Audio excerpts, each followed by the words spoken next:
Paz e bem, meus irmãos, minhas irmãs. Estamos na sexta-feira, dia 5 de setembro. Hoje a igreja celebra a festa de Madre Teresa de Calcutá, ou Santa Teresa de Calcutá. Ela viveu de 1910 a 1987. O nosso evangelho de hoje é retirado do livro de Lucas, capítulo 5, versículos de 33 a 39. Naquele tempo, os fariseus e os mestres da lei perguntaram a Jesus: por que os discípulos de João Batista e também os discípulos dos fariseus jejuam constantemente e os seus discípulos não? Jesus então respondeu: por acaso os amigos do noivo podem estar jejuando quando ainda o noivo está presente no meio deles durante o banquete? Pois eu vos digo que chegará um dia em que o noivo lhes será tirado. Aí sim, eles jejuarão. E depois Jesus continuou a dizer esta parábola: não se tira remendo de pano novo para colocar em pano velho, porque vai estragar o pano novo e o remendo de pano novo não vai combinar com o pano velho.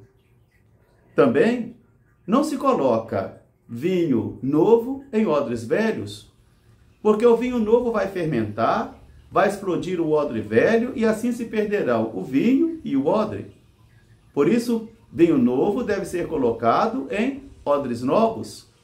E também eu vos digo que aqueles que bebem do vinho velho jamais vão querer beber do vinho novo, porque o vinho velho é melhor. Palavra da salvação. Meus irmãos, minhas irmãs, nessa sexta-feira, dia 5 de setembro, quando celebramos a memória de Madre Teresa de Calcutá, que a frase que ela vai ser atraída, da Bíblia é: tenho sede. É aquela frase de Jesus crucificado. Jesus que está na cruz vai dizer: tenho sede. Esta palavra criou assim uma grande revolução na vida e no coração de Madre Teresa de Calcutá. De modo que durante toda a sua vida essa frase a perseguiu: tenho sede. E ela viu esse grito de Jesus, esse pedido de Jesus na vida daqueles que eram os pobres mais pobres. E isso modificou a vida dela toda a vida. Aqui está um acontecimento de Deus. Aqui está um acontecimento salvífico. Ou aqui está uma experiência do luminoso na vida de alguém. Por isso que a fé não vem pelo sangue da família, nem por tradição da família, mas a fé vem pelo encontro pessoal com Jesus de Nazaré. Na primeira leitura de hoje, retirada ainda do livro da Carta aos Colossenses, nós encontramos um hino cristológico, onde o apóstolo louva e adora o Pai por causa do seu Filho Jesus. E ele vai dizer que Jesus é a visibilidade do rosto do Pai. É em Jesus que nós conhecemos o Pai. É Jesus que desvela para mim e para você o mistério do Pai. E no sangue de Jesus nós fomos resgatados, em Jesus de Nazaré. Por isso agora ele vai anunciar aqui a primazia de Jesus, o senhorio de Jesus, porque em todos os tempos nós correremos o risco de nivelarmos a pessoa de Jesus a outras divindades, nivelarmos a pessoa de Jesus a outros homens iluminados, por exemplo, como um Gandhi, como um Buda ou tantas outras experiências religiosas. Mas segundo aí a carta cristológica, Jesus jamais deve ser nivelado a algo, porque um só é o Salvador. E foi pelo seu sangue, pela sua paixão, morte e ressurreição que nós recebemos a salvação, pelo sangue dele. Ele que é o primeiro e o último. Ele que é o Senhor de todas as coisas e tudo foi feito por ele. Aqui está uma grande profissão de fé sobre o senhorio de Jesus de Nazaré. E não dá para nivelá-lo com outros personagens. Agora entremos então no evangelho de hoje. Porque a pergunta feita é: por quê que os discípulos de João Batista e os discípulos dos fariseus jejuam e os teus discípulos não jejuam e nem sempre rezam, nem sempre estão em oração? Jesus vai responder: por acaso os amigos do noivo, enquanto estão celebrando as núpcias do Cordeiro, Enquanto a festa está acontecendo, eles podem jejuar? Porque o jejum é sinal de desolação do coração, de penitência, de tristeza, de luto. Mas enquanto está o noivo presente, e o noivo é Jesus, o Salvador, enquanto ele está presente, não há motivo mais para o jejum. Se jejuava para chegar também o libertador, o Salvador, agora ele já está presente. Se também jejuava para consolar o coração, para suplicar ao Senhor o consolo do coração, agora a profecia se realizou, ele está no meio. Por isso agora já não há mais tempo para o jejum. E isso Jesus não está desmerecendo nem o jejum e nem as orações, não. Muito pelo contrário, ele sempre vai dizer isso também da importância. Agora, não se vive de ritos, não se vive de jejum por jejum, não.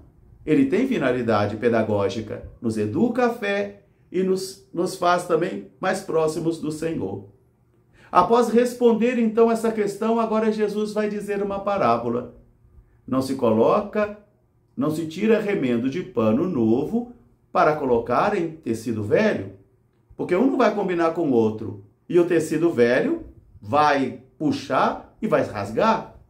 Quer dizer, se coloca vinho novo também em odres novos e não em odres velhos, porque o odre velho, se recebe o vinho novo, vai explodir, e assim se perderão o vinho e também o odre. Por isso, vinho novo em odre velho.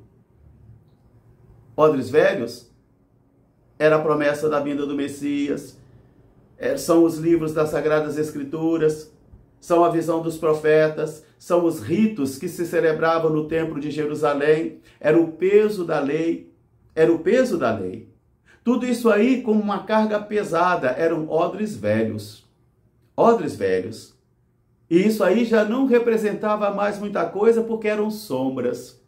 Era somente uma tipologia incompleta, um rito incompleto, uma realidade incompleta, e que seria completada pela vinda do Messias, para quando ele chegasse. Agora, exige-se então odres novos. Odres novos. Porque quando toda a igreja vive somente como odre velho, ela não consegue mais dialogar com o mundo. Ela não consegue mais perceber as renovações que o Espírito do Senhor vai gerando. E assim nós ficamos aprisionados somente em tradições, somente em culturas religiosas mais frias e sem conversão do coração. Porque é necessário odre novo para receber vinho novo, porque o vinho novo é o sangue de Cristo, é Jesus de Nazaré. Ele é o sangue novo, ele é o vinho novo, que deve ser colocado também numa vida renovada. Faça necessário converter o coração, faça necessário mudar de vida. Caso contrário, nós não conseguiremos dar testemunho de Jesus, porque não conseguiremos levar adiante este segmento. E olha que hoje nós podemos constatar isso em muitos lugares.